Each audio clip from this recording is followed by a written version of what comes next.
kerja keluar dari rumah, jangan tidak berdoa, jangan mengandalkan usaha kita. Usaha kita nggak bisa datang rezeki. Yang datang rezeki Allah Subhanahu Wa Taala. Keluar dari rumah, baca doa, Bismillah ya Rabb, saya mau keluar nyari nafkah buat anak istri saya. Walaupun kita kerjanya di toko, gajinya harian, tetap doa. Karena bisa jadi hari itu kalau tidak dapat rezeki kalau Allah nggak mau. Keluar ke tempat kerjamu kobongan, selesai. Bukan hanya dapat gaji, besok tidak kerja lagi. Makanya manfaatnya kita berdoa supaya Allah terus mendawamkan, memberikan rezekinya kepada kita. Jadi rezeki ini datang bukan karena usaha kita. Perang Badar tadi yang jumlahnya umat Islam 314 orang, sama Allah diturunkan para malaikat untuk bantu umat Islam. Tapi bukan karena adanya malaikat umat Islam menang, tidak, karena kemenangan dijanjikan sama Allah. Allah mau umat Islam menang, ada nggak ada malaikat menang. Allah turunkan malaikat hanya untuk menenangkan hatinya umat Islam supaya tenang. Orang itu kan kadang tetap mikir tuh, wong 314 orang masa bisa menang ngelawan 1000. Tapi dikasih tahu sama Rasulullah, nih loh malaikatnya Allah turun secara bergilir mau bantu umat Islam. Oh, kalau dibantu malaikat ya wes tenang. Jadi tujuannya Allah ini menurunkan malaikat untuk membuat hatinya umat Islam tenang. Kalian ini dibantu sama malaikatnya Allah walaupun jumlah kalian sedikit. Tapi bukan berarti kemenangan itu karena adanya malaikat, tidak. Karena Allah menghendaki mereka menang. Kita dapat rezeki bukan karena upaya kita, bukan karena kerja kita. Keluarnya kita dari rumah itu hanya asbab. Karena Allah tidak mengeluarkan rezeki langsung dijatuhkan ke rumah kita. Asbab, kita layaknya manusia, ada ikhtiarnya, ada sebabnya untuk mengambil rezeki. Ada skenarionya lah supaya keluar dari rumah ngambil rezekinya kita di luar rumah, kemudian dibawa pulang. Tapi bukan berarti ikhtiar kita dan asbab yang kita lakukan itu yang datang rezeki, tidak. Ada orang yang nggak pakai asbab, nggak pakai ikhtiar, duduk di rumah rezeki datang kok. Kita pernah Pak, suatu hari pasti sering kita, bukan pernah, sering kita duduk di rumah nggak pakai kerja, nggak nyari makan, ada orang datang mencari berkat, ya kan? Berarti itu kan rezeki, nggak pakai ikhtiar, nggak pakai asbab. Ada orang datang nih, ada mitoni kayak ada berkah pengajian kayak dikirim ke rumah kita.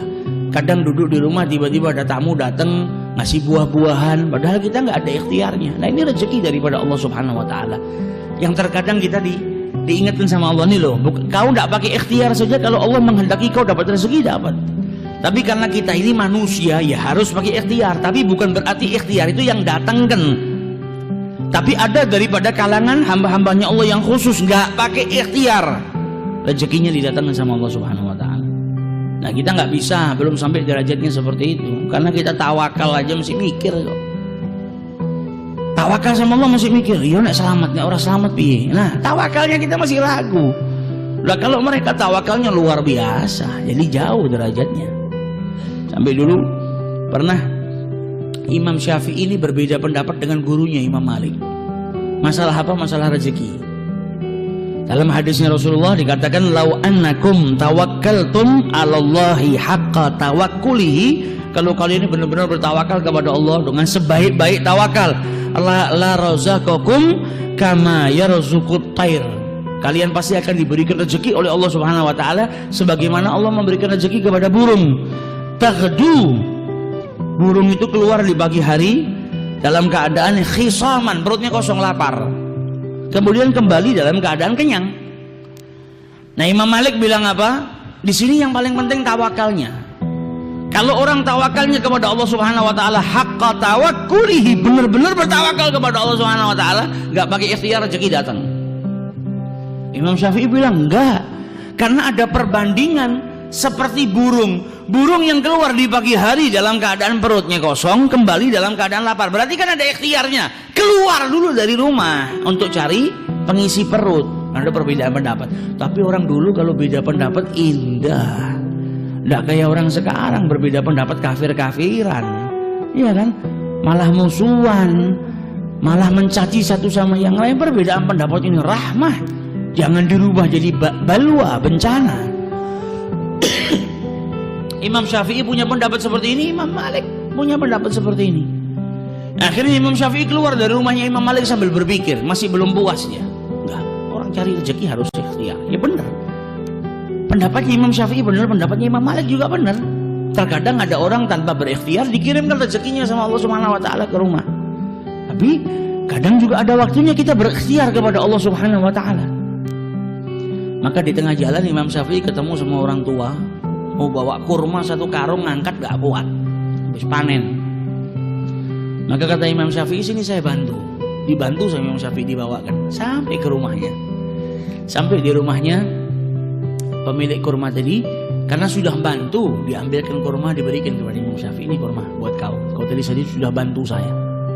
Maka diterima sama Al-Imam Syafi'i. Sambil dia teringat dengan pendapatnya nih, kalau saya tadi nggak ngangkatkan karung kurmanya orang tua ini, ya saya nggak dapat rezeki kurma ini. Tapi karena saya ngangkatkan, ada ikhtiar, saya dapat rezeki ini. Kembali dia ke rumah gurunya mau buktikan, sambil mau ngasih hadiah. Zaman dulu tuh santri kalau dapat kenikmatan yang pertama keinget siapa? Gurunya. Wah, ini saya dapat kurma, saya harus bagi dengan guru saya. Balik ke rumahnya Imam Malik, diberikan setengahnya buat Imam Malik, ini kurma buat engkau, ini kurma buat saya. Saya dapat rezeki tadi, kita bagi setengah, kata Imam Syafi'i. Kemudian diceritakan, ini tadi kalau saya nggak ngangkatkan ya saya nggak dapat. Kata Imam Malik apa? Engkau benar, saya juga benar. Saya nggak pakai keluar dari rumah, nggak pakai nguli, nggak pakai ngangkatkan 1 karung, datang sendiri ke rumah saya, kau bawa ke sini. Berarti kan saya benar, nggak pakai tawa, saya nggak pakai ikhtiar dapat kurmanya. Kau juga benar, kau nggak bisa dapatkan kurma ini kecuali kau dengan berikhtiar ngangkatkan kurma ini. Nah ini indah. Satu punya pendapat seperti ini, satu punya pendapat seperti itu. Sampai dulu Ibrahim ibn Adham ketika di masa belajarnya, maka dia dulu seorang peniaga, berdagang. Ketika dia berdagang, di tengah-tengah padang pasir dia lihat ada seekor burung yang jatuh. Maka kemudian dia tunggu, ini kira-kira burung yang jatuh nggak bisa terbang lagi, kan dia butuh makan. Kira-kira rezekinya dikirim nggak sama Allah? Kalau sampai rezekinya dikirim sama Allah Subhanahu wa taala, padahal dia sudah nggak bisa terbang, dia di tengah padang pasir seperti ini, tapi tetap mendapatkan rezeki dari Allah. Besok saya berhenti kerja. Buat apa kerja? Kalau memang rezeki itu dihantarkan. Tapi kalau dia mati, ya sudah saya kerja terus. Kata Ibrahim bin Adham. Ternyata nggak lama dia duduk, dia liatin burung tadi, ada burung datang bawa makanan di mulutnya. Kemudian diberikan kepada burung yang cacat tadi, yang jatuh tadi. Maka dia ngeliat, ya Allah, walaupun dalam keadaan seperti ini Allah tetap mengirimkan rezekinya. Pulang ke rumah, dagangannya taruh gudang, dia tidak mau kerja lagi. Maka apa yang dia lakukan ini terdengar oleh Asyibli, orang soleh di zaman Ibrahim bin Adham, walinya Allah. Dengar kalau Ibrahim bin Adham nggak mau kerja gara-gara ngelihat burung yang jatuh, dikasih makan sama burung yang lain, diantarkan, nggak perlu kerja. Maka didatangi sama Asyibli, ya Ibrahim, saya dengar Anda sekarang nggak mau kerja karena kejadian yang Anda lihat dia benar. Jangan, tetap kerja, ikhtiar. Loh, saya nggak perlu ikhtiar, burung tadi saja sudah nggak bisa terbang aja masih dikasih rezekinya sama Allah Taala. Buat apa saya harus berikhtiar? Toh nanti Allah juga ngirimkan rezekinya ke saya. Kata Asyibli, ya Ibrahim, kenapa engkau malah memilih burung yang lemah, nggak bisa terbang, dan hanya menunggu rezeki yang datang dari burung yang dimasukkan ke dalam mulutnya? Jadilah engkau burung yang kuat, yang datang bawa makanan, memberikan kepada burung-burung yang lemah tadi yang tidak bisa terbang. Jangan milih yang lemah, milih burung yang kuat. Jadilah engkau saudagar yang kaya, yang bisa membantu saudara-saudaramu yang lemah. Nah ini yang diajarkan oleh Asyibli. Jadi ya yang seperti itu memang ada, tapi jangan kita milih yang lemah. Jangan milih jadi burung yang patah sayapnya nunggu makanan dari orang, tapi jadilah burung yang bisa terbang kemana-mana mencari rezeki dan kau berikan kepada saudara-saudaramu yang tidak mampu. Nah ini yang dia mau. Lebih baik kita menjadi burung yang kuat tadi, bisa membantu saudara-saudara kita, daripada menjadi burung yang lemah. Jadi tawakal dan juga ikhtiar. Nah kalau para wali-walinya Allah, kita nggak sampai derajat ke sana. Zikir stino status toh, mau nggak keluar rumah rezeki datang, nggak ada. Yang nggak datang akhirnya omelan istri kita.